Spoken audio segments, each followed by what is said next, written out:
Okay guys, so we are back in the sewing room again today, and we are doing one of my favorite things, which is playing with a new sewing machine. And today we get to play with our Pfaff 360 automatic with the convertible table. Now if you saw our last video, you will know that we brought this thing home fresh from the thrift store, and we played with all the knobs and dials and tested all of its forms and functions and ran it through some paces to make sure that it was a working machine and wasn't locked up, and it kind of tested, see what needed adjusted and what needed worked on, and to ultimately answer the question, is it a keeper? And so, spoiler alert, if you haven't seen that video, it's a keeper. So, and I'm real excited about it. We are going to enjoy this machine for years to come. I just cannot wait to get it up and running and serviced properly so that we can put it into rotation and get it used every day. So the plan today is to get it completely wiped down on the outside, and then I'll start going into all the little trap doors and all the little compartments and get it cleaned out, get all the dust bunnies out of it, and get it wiped down, and then give it a nice lubrication of all of the pivots and joints and gears, and then put it back together again and make sure she sews, and hopefully we can start making stuff with her. So with that, let's get started.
Okay, so it looks like we got this thing all put back together again. I got it all cleaned up and lubed, and man, it looks a lot better. It looks kind of almost brand new, to be honest with you, for the age of it. So really happy with how it turned out.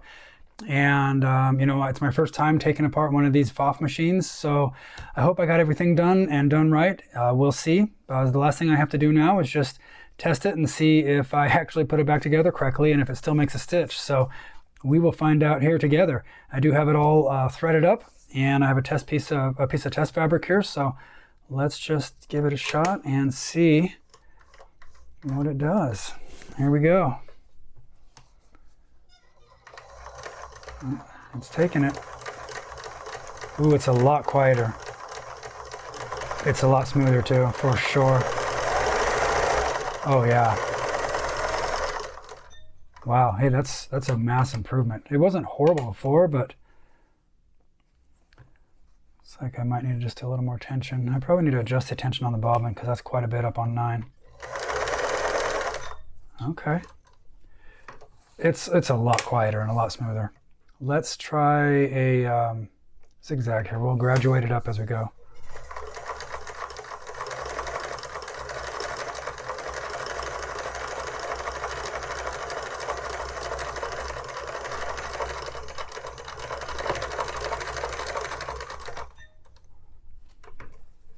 Hey, look at that.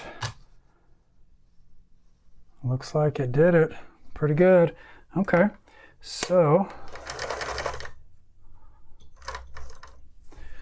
I probably want to try just really quickly. Let's just pick a decorative stitch and we'll see if it still does that to make sure I put it back together right. Here we go.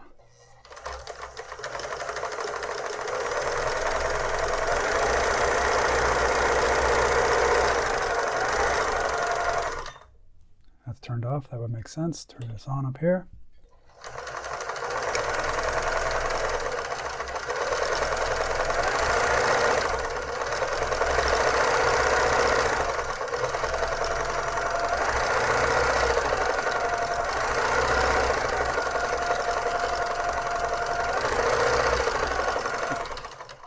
Okay, looks good. Hey, look at that. Not too bad.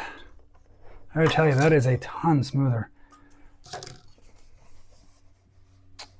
Look at that. Pretty nice little diamond shapes, straight stitches, and a graduated zigzag. So yeah, looks like we got it. Looks like it's doing better.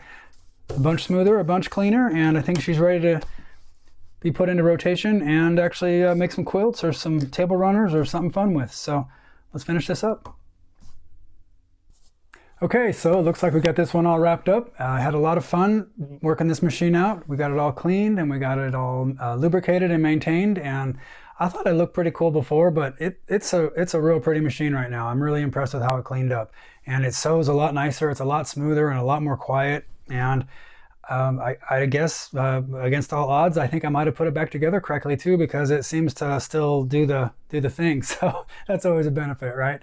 So anyway, I think that's going to do it for this one. Please don't forget to comment, like, and subscribe. And remember, when it comes to sewing machines, you can never have too many. See you next time.